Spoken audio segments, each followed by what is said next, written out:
I'd like to welcome everyone to our speaker, Michael Tugis, author of The Finest Hours, the true story of the U.S. Coast Guard's most daring sea rescue.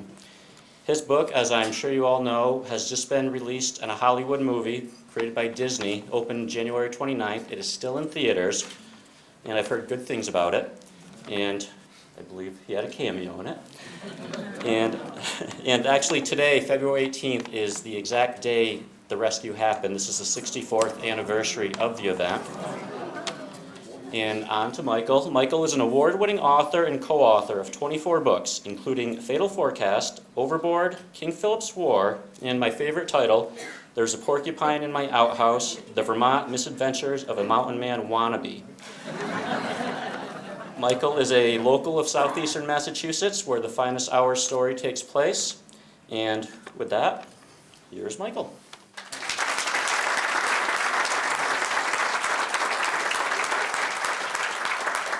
Good evening. This is a great crowd. I have to tell you, I auditioned for my own movie and they told me to stick to writing. So my cameo is real quick. But it's been a fun ride with the movie and all the attention on the book. And the way I've structured tonight's program is the first part, I'm going to tell the story of the Finest Hours using the actual slides of the rescue so you can compare it to the movie. But I also like to weave in a little bit about what I learned in terms of decision making and leadership from doing almost 10 years of research for this project. So when I get to those slides, I comment on that. And then the college had asked me that the second half of the program, we discuss how does a book go from a movie? And we can kind of open that up to a general discussion. It's a lot different than you think, actually, in terms of some of the things that happen. Oh, this is a sign-up sheet for my newsletter going around. I do it probably once every 6 months, so you won't get flooded with emails. So, 1952, we're at the anniversary. You've got this big nor'easter off Cape Cod. 2 oil tankers are in trouble. But the surprise for me when I started the research was, how the heck did they split in half? You know, as if this is the bow and here's the stern, you cracked it over your knee. So you've actually got 4 pieces floating with men on all 4 pieces, and there's 4 simultaneous rescues. So the Coast Guard is overwhelmed. And when you see the movie, they focus on just one of the 4 rescues, but I thought I'd quickly take you through all 4 and to give you the kind of the broad outline of the story, mixing in some of those lessons we learned about the good decisions and the bad decisions and how we can apply them to our own lives. So I don't know if we can dim these lights a little bit, or we may not need to. You let me know if you could see the slides okay. Those are the names of the 2 tankers, the Pendleton and the Fort Mercer. The Fort Mercer got off an SOS, thank God, and the Coast Guard knew there was a problem. And I like to contrast that to a more recent book I did called Rescue of the Bounty. That was a tall ship Bounty in Hurricane Sandy. And in that case, instead of alerting the Coast Guard that, hey, we're having troubles like the Fort Mercer did, even before it split in half, with the Bounty, it almost seemed like the captain was in denial. So when they let the Coast Guard know, it was getting to the point of almost too late for the Coast Guard to launch into Hurricane Sandy. So right away, you see that different in decision making. And you'll see with the Fort Mercer, that early SOS saved quite a few lives, but not all the lives. So we'll take the Fort Mercer bow first. And here it is. It's in rough shape. You see the bridge is filled with water. And your first casualty occurred when one of the men was swept right off the catwalk. First thing the Coast Guard did was send out these 5 young men. And this was somewhat of a knee-jerk reaction. You know, you have to go out. And they didn't really think about, hey, the Fort Mercer is 20 miles off Nantucket. The waves are 60 to 80 feet tall. And why are they sending 5 men out in a 36-foot boat? They were very lucky. They never did find the Fort Mercer. What saved them was running into a lightship. And I was learning as I researched the book, a lightship is kind of like a floating lighthouse to warn you against the shoals. But going back to that decision with the 5 young men, you know, so oftentimes we make decisions based on projecting a past outcome to a current situation. In other words, we size up the current situation and we say, oh, this is similar to something in my past, the outcome will be the same. And I've learned from working with dozens of survivors who shouldn't be on the planet because of their smarts, they are. Don't do that. Pause and ask yourself in a serious situation, what's different about this? And in this case, it was that it was 20 miles out. There was no way these guys were going to get to it in a small rescue boat. So in this instance, the Coast Guard is very different today. Today they do a whole risk assessment before they send their people out to make sure, can we get them back? You know, we're just going to compound the problem if we get another ship or boat in trouble. And so this was the lightship that saved their lives, and they found it by accident. So there's always an element of luck in these stories. So here you see the cutter, the Yakutat, arriving at the Fort Mercer, and the first thing they do is send over the rafts. And 4 men jumped. They all missed the raft, and they were so hypothermic that they couldn't manipulate their arms to swim, to get in it, or to cling on, and all 4 were swept away. I love this shot because I got to know the gentleman standing up at the back of the boat. His name is Gil Carmichael. And that's the fun of doing these books, is finding the people that were there. And Gil said, I was scared to death, he said, because we're going out in this small boat, even though by now it's day 2 of the storm. The seas have gone down somewhat. And off they go. If you look carefully in that picture, there's one of the survivors wrapped in a blanket, a white blanket in the front.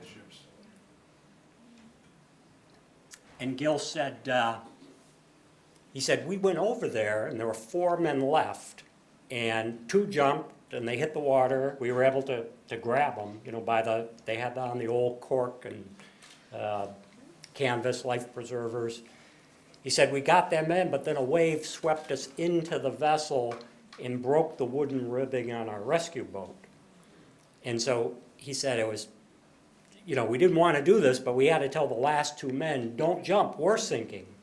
And so this is Gil coming back to the vessel. And he was funny because I said, so what happened when you got back to the mothership? He said, I don't remember. I'm like, why? You remember every bit. He goes, you don't understand. They lowered the block and tackle. It was swinging in the wind.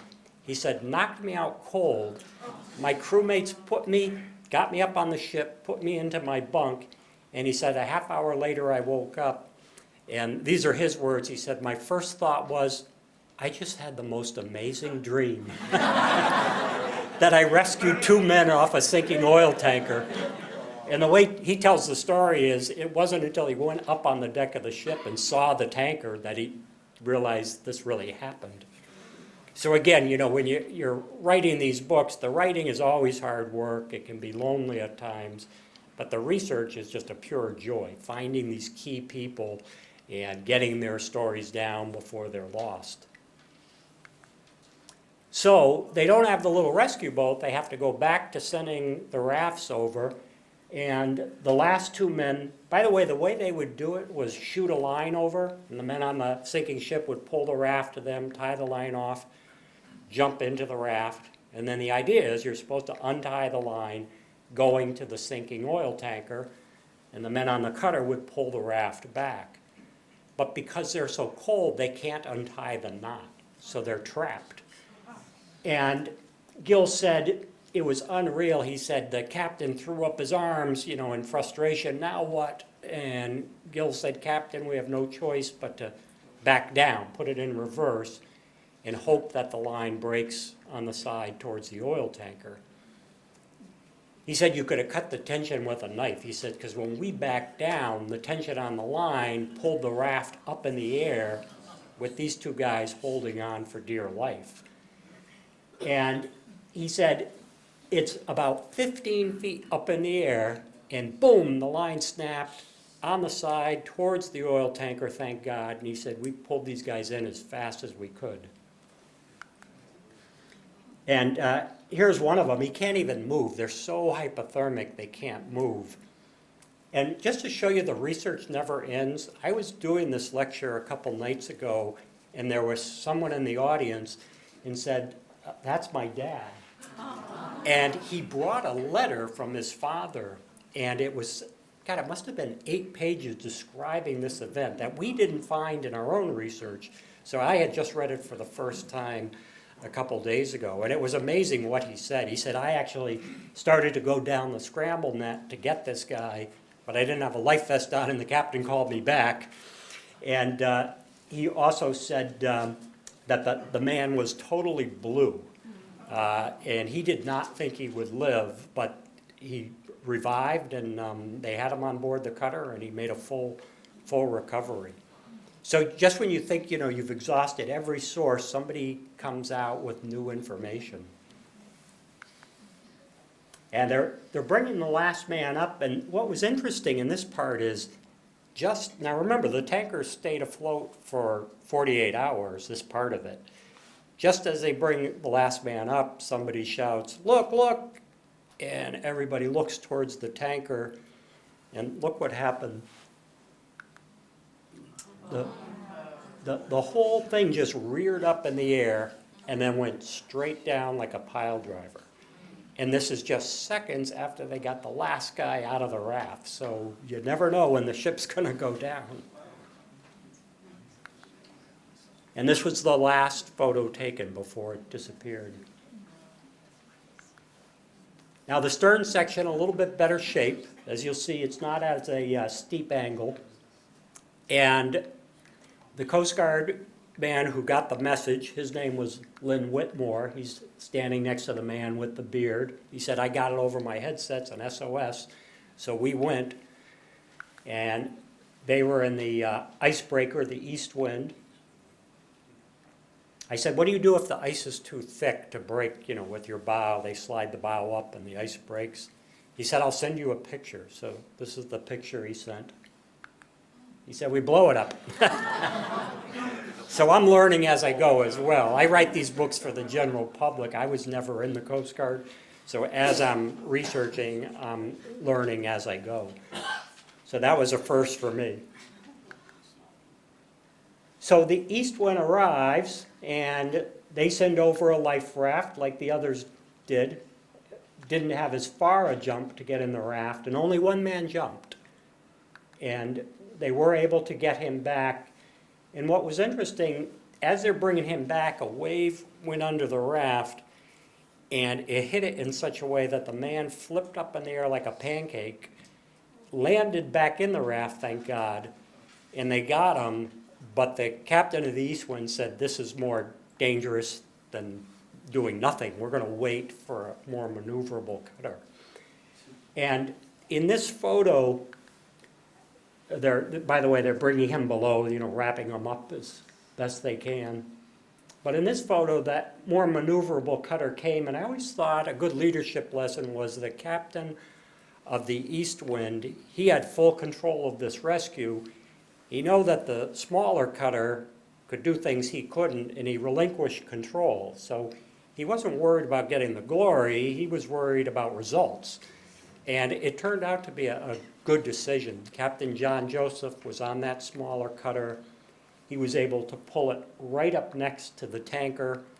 But in the seas, one's going this way and one's going this way, and the men were reluctant to jump.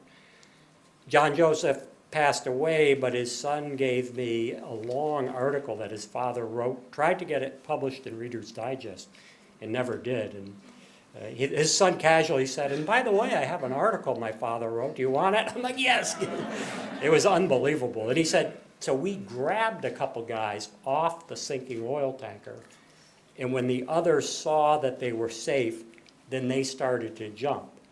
And he said, everything's going good until one hit a patch of ice, slid to the other side of the cutter, hanging on by the lifeline, and we got him. He said, we saved him, but the last 13 men on the Fort Mercer stern refused to leave when they saw that. You know, they got away from the rail, said, we're staying with the ship. So that's John Joseph, and that's one of the men who did jump. And this was big news in 1952. Headlines of the New York Times, 3 straight days, headlines in the Boston Globe, and all across the country, really. And that really helped with the research because local newspapers would interview local survivors. So many had passed away, but we had their words if you hunted down the newspapers from 1952. 3 survivors in borrowed clothing. Now, you see up on the top, there's a man waving on the Fort Mercer, and it's an aircraft that took this picture. They didn't have helicopter rescues at the time, even though they were doing helicopter rescues in Korea, in the Korean War, but the Coast Guard was not using them at the time. But the man is basically saying, we're okay, we're okay. And those last 13 men were okay, that the stern section stayed afloat. And it was interesting, Bill Bleakley was on board that Cushnet with Captain Joseph, and I interviewed him, and he said, you know, they ended up towing this section, it stayed afloat to Newport, and he said, just by chance, I was hitchhiking from Maine to Newport to see my fiance, and I look in the harbor, and there's the piece of the ship that I just risked my life on. He said, I couldn't believe it. And he said the media was there in swarms, ready to get on and interview these survivors that they figured would be, you know, half dead and hypothermic. And he said, so I went with the media, and when we got on the ship, the survivors welcomed us with a bacon and eggs breakfast. He said they had full power that whole time. He said they laid out the white linen. They were having a ball. So in this case, staying with the ship was the right decision. So it's very hard to know when it's going to go down. Now, the Pendleton is the ship that the Disney movie features. And some of the movie was filmed at the Coast Guard station. Here it is back in the 40s and 50s, but it looks, you know, it looks similar today. When I said that at the Coast Guard base, I got a big cheer because they were like, it needs upgrading. But what was interesting is when they filmed this part, this would have been, let's see, December of 2014, and this is a winter blizzard, so they brought in snow guns, one more big expense. Had they waited 3 weeks, we had the snowiest winter ever in New England. And then this is another kind of funny but strange story. So they did all the filming during that period, and just after they were done in the big set, which was in Quincy, Massachusetts, you know, the actors had left, it was all wrapped up. The whole roof caved in from snow. And that's when I knew, okay, the stars are aligning. You know, had that happened during the shoot, who knows what would have happened. So the station commander, Clough, decides, they now realize the second oil tanker is split in half. He's decided, we got to send out small boats to this second oil tanker because it's very close to Chatham. It's just off Monomoy Island. And he sends out Donald Bangs that you see in the light-colored hat, and these 3 men went with him. And it was really interesting when I was interviewing Bernie Weber. He's the hero of the book and the movie. That Chris Pine plays Bernie Weber. And Bernie made a point to say, you know, research Donald Bangs. And I realized what he meant was Donald Bangs didn't get any credit because he didn't save anybody, but he went out in the same conditions Bernie did into 50, 60-foot seas at night And even though he didn't save anybody, he tried. And later, as I got to know Bernie, I realized Bangs was one of Bernie's real mentors, and that's why Bernie wanted to give him credit in the book.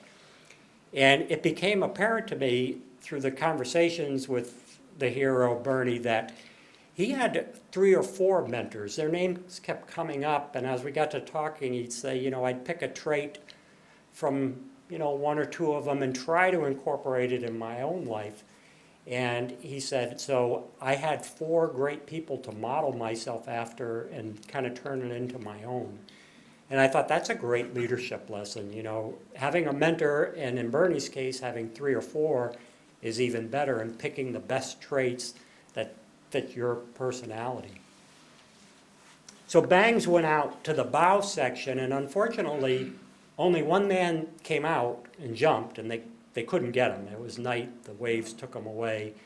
We know the captain was on board with 5 others. He never came out, we don't know why. But Bangs stayed out there all night, hoping to rescue somebody, and never did. And the station commander turns to Bernie Weber, who's the hero, and says, Weber, pick yourself a crew. You got to go to the stern. And Bernie said, I thought he was sending me on a suicide mission. That, you know, how would we do this at night? Our boat's only 36 feet. And he said, plus I didn't want to pick myself a crew because I'd be picking you, and you, come with me to my death. And he said, I got lucky. He said 3 men volunteered. And in this photo, that's Bernie on the left, and Richard Livesey in the middle, and Andy Fitzgerald on the right. They volunteered. And the 4th person who's not in this picture, Irvin Maskey, I thought he was an interesting guy because he wasn't even part of the station and had never trained with Bernie. He was just waiting to get back on a lightship after the storm subsided. And I wondered why Bernie picked him. And Bernie said, well, there were other men in the station. And in his words, he said they were making themselves scarce because they didn't want to go. And he said, I just decided to take this new guy because he wanted all in. And he said, I just wanted somebody who was committed to doing this rather than forcing somebody to come reluctantly. And I thought, that's another interesting move. And he said, so I'd never trained with Irvin Mask, but he said he performed really great. He said the things he did out there with no training with us. But it was interesting from Irvin Mask's point of view. His daughter told me, Irvin Mask passed away before we could interview him, but his daughter told me he wouldn't talk about it, but we knew that this big event had happened, and she said it affected him so much that he never went near a body of water again. He wouldn't go to the beach, he wouldn't go to the Great Lakes. They lived in Wisconsin. He wanted nothing to do with water. So that kind of told me he didn't know what he was getting himself into. But yet somehow he corralled his fears and still did his job. And that's kind of the theme of the book, that these are not superheroes that can do the incredible. They're not any different than the rest of us. They had their fear, and yet they still somehow pulled it together and acted as a team and collaborated out there. So they left from the pier, and they have the added problem of getting over the shallow area at the bar. You know, so bar is, big waves come, hit the shallow area, they explode. They leave from the fishing pier here. They're in calm water, but they can hear the crashing at the bar. It's very interesting. They were so nervous that one of them started to sing, and then the others joined in. And I said, why would you be singing at a time like this? And Bernie said it helped calm our nerves. So sometimes humor or singing or something like that will help in a pinch. And this is the rescue boat that they used. So Bernie, he would have been standing behind the wheel, and the other men would be in different positions. So this boat is totally made out of wood, and it's 36 feet in length, designed to hold a maximum of 12 survivors. And there's different paintings of them leaving. and their path to the bar, but we don't have a photo of them going over the bar because it's nighttime. So I asked the Coast Guard, what would it look like for a smaller sized rescue boat to be at, you know, a big bar? And they sent me this photo. And I showed that to Bernie, and he said that's exactly what it was like. He said we did have a little searchlight so we could see the breaking waves. Now in this case, look what happens. It stands the boat right up on the stern and totally rolls it. And the only reason they survived in this particular accident was they did have on the surf belts that clipped to an anchor point in the boat. The boat is self-righting. It eventually came up and all 7 crew members were still with it. I said to Bernie, you know, when I first met him, is this what happened to you? And he said, no, no, no. You'll go back to the first. And he said, when we got there, the wave broke right on our bow, and he said it blew out the windshield, and then the water came through and swept away our compass. And I said, what about your radar? And he said, Mike, there was no radar. It's 1952. I said, okay. And so I thought to myself, that would have been my cue. If I had orders to go, you got to follow your orders, but that would have been my cue to turn around, because you could say you tried, you got the broken window to show for it. But I'm convinced, and Bernie never really said this explicitly, but I'm convinced the reason he gave it 2 more tries was that he had been in a rescue a year and a half earlier. That was a terrible failure. They couldn't even get to the rescue boat. The dory kept capsizing in the waves, and 5 fishermen lost their lives because Bernie and his crew couldn't get to the rescue boat. I think that weighed really heavily on him. We talked about it a little bit, and I think that's why on this time he wasn't going to take no for an answer in terms of the breaking waves at the bar. But I always thought, you know, again, another great leadership lesson that leaders like Bernie aren't born, they're made, and sometimes they're made because of failure. You know, just a few minutes ago, before this crowd arrived, I was in the library reading J.K. Rowling's, one of her commencement speeches, and she said the best thing that happened to her was hitting rock bottom. She said, it freed me to really go after what I thought was my true talent, and that was to write the Harry Potter series. But she had hit rock bottom. So in a way, Bernie had too, because people were looking at him like, is this guy competent? His one big rescue and it was a failure, and now they're sending him out on this with a ragtag crew that he hasn't trained with. But they make it over the bar on the 3rd attempt. The movie's pretty accurate on this part. When you see the movie, it's quite a scene, and it makes you feel like you're there. And believe it or not, without a compass, they find the tanker, the Pendleton. And Bernie was very explicit. He said, if you write this book, put in what I'm telling you I think happened. I said, okay. He said, I think I was guided by a higher power. He said, so many strange things happened that night, I can't account for them. Whereas, you know, Richard Livesey said, I think it was luck. And Andy said, I heard the tanker, the groaning metal, because it had broken in half. But there were strange things that happened that night that cannot be explained. So this painting is very accurate of them arriving at the oil tanker. Bernie was with the painter who did this. And the Jacob's ladder came down. And it's funny, at first Bernie told me this, and I thought he was joking. He said, when we arrived and I saw the ladder come down, I thought the smarter move would be for us to go up the ladder and get on the tanker. And I laughed, and he said, no, no, no, I'm dead serious. I was going to do that. And he said, but then men started coming down left and right. He said, you couldn't. And he said, you had to kind of get 1 or 2 and then get out of there because the waves would slam you into the tanker. And then you'd come around and get another 1 or 2. And everything's going well. He gets to the maximum capacity of 12, and he's got a decision. What do I do? Do I take these in and try to come back? And I said, did you talk to Andy? He's the engineer. Bernie said, you could not talk out there. You know, the wind and the waves. He said, I made a decision on my own. It was going to be all or nothing. So in the movie, they call that, Chris Pine says something to the effect, we all live or we all die. But it's, in essence, the same thing that Bernie had decided. And he doesn't know, now he's at number 12 survivor. He thinks, you know, 3 or 4 more. He doesn't know there's a total of 33 on this part of the vessel that want off, that well, all of them want off.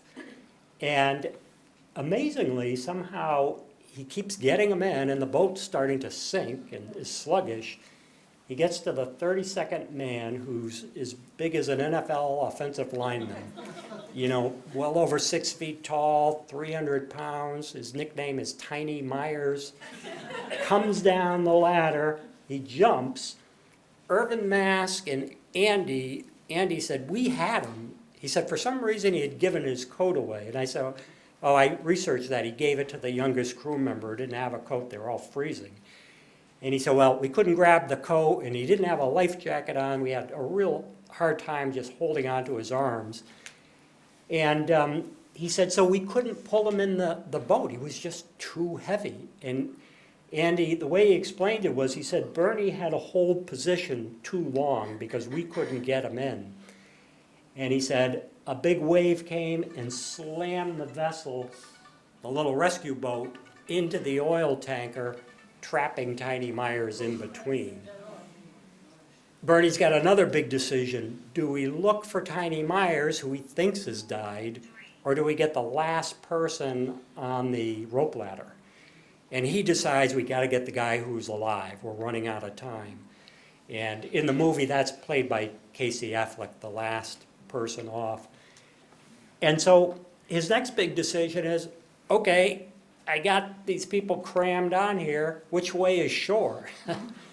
And in an interesting aside, Bernie explained, you know, we did have a radio on board the vessel, and he said, I announce, you know, this is the 36-500, Weber calling, we've got 32 survivors on board, and he said the radio exploded with people giving me advice, in his words. I said, what do you mean advice? He said, I had a cutter saying, come out to us, we're 5 miles out.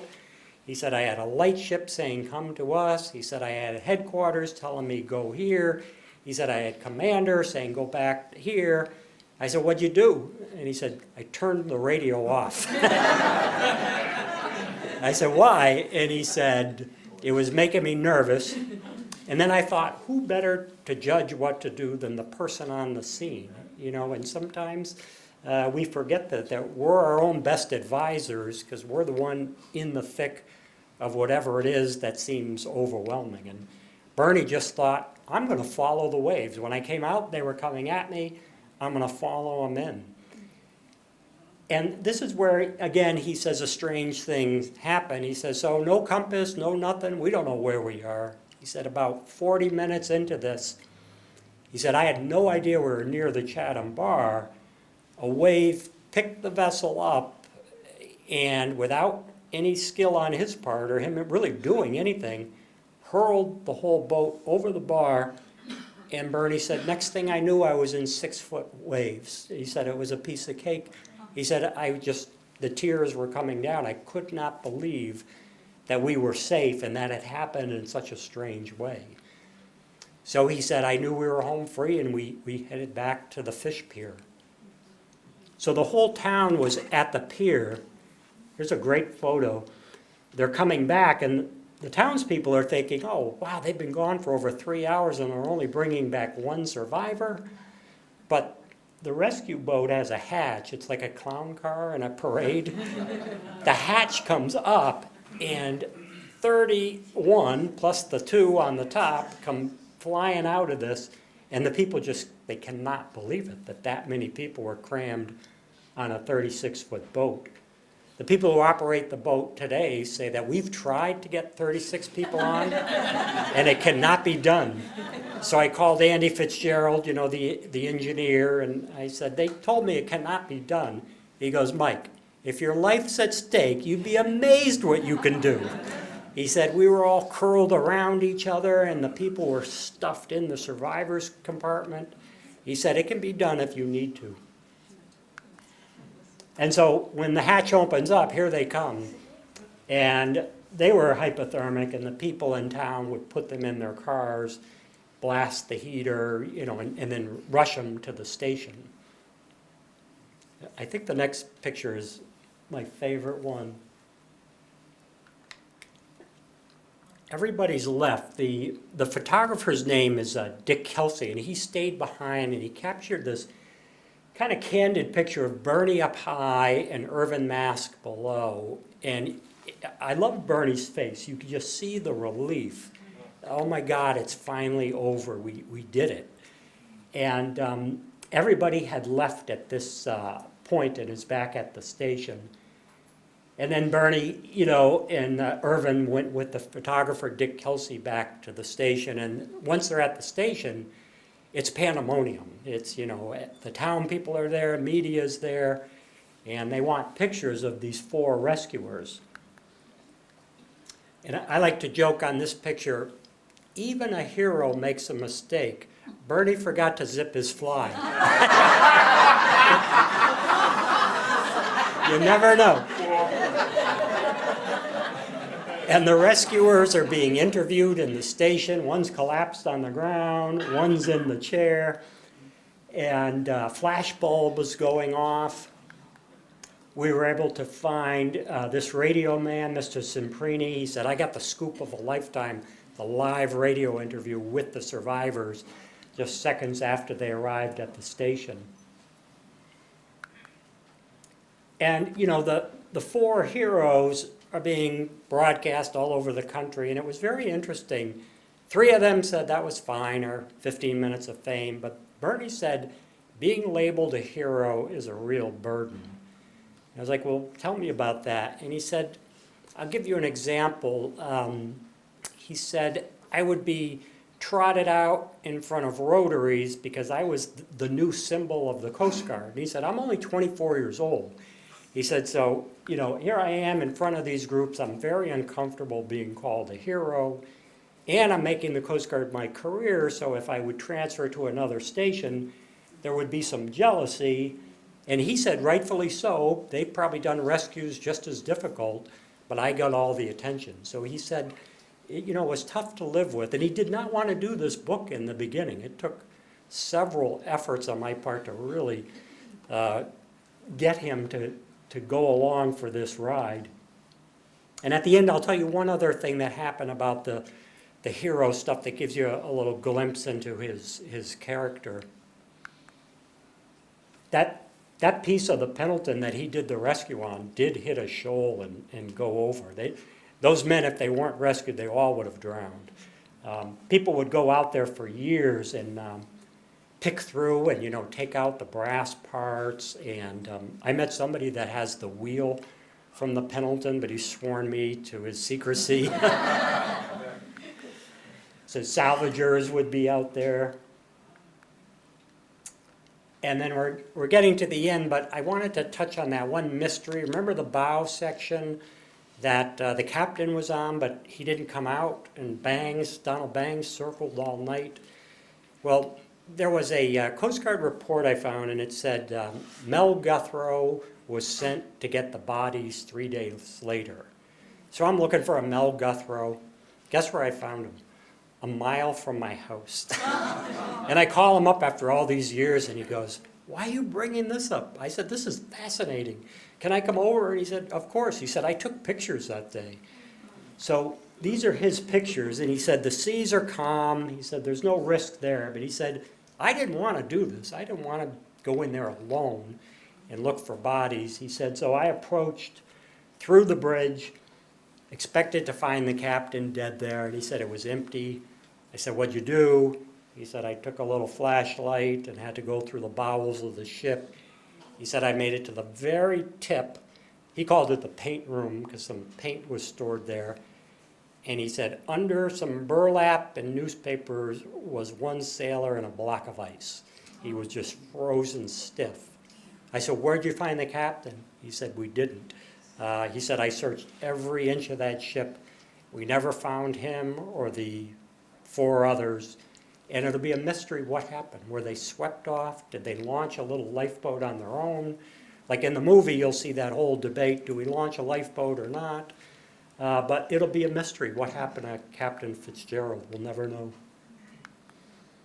And the boat is now a National Historic Landmark. So in the summer, you can go down to Chatham and Orleans and see it, Rock Harbor. And the propeller overlooks the Chatham Bar. This is the propeller from the original rescue boat before it was rehabbed. And I wanted to just close with that comment about Bernie and his leadership quality and why he didn't like being called a hero. He said, so after this event happens, he says, the Coast Guard brass from Washington calls me and says, we're going to give you the highest medal there is. At first he got in a little bit of trouble for turning his radio off. But once they realized, oh my God, this guy saved 32 people in a miracle rescue, we're giving you the gold life-saving medal. And they said, and we'll give your crew the silver. And Bernie pauses and he goes, keep your medal. And the headquarters goes, what are you talking about? And Bernie goes, I don't want the gold unless my crew gets the gold.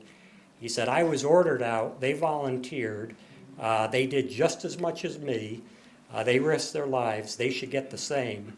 And at first headquarters said, no, this is how we're doing it. And Bernie said, forget the whole deal, I'm not accepting. And he called their bluff. And all 4 men got the gold. And I always thought, what a great sign of his leadership, that he refused to hog all the credit, even though that's where the limelight was shown on. And even to the end, he made sure, make sure you talk about Donald Banks, make sure you talk about this person. They played a role that night too. Thank you.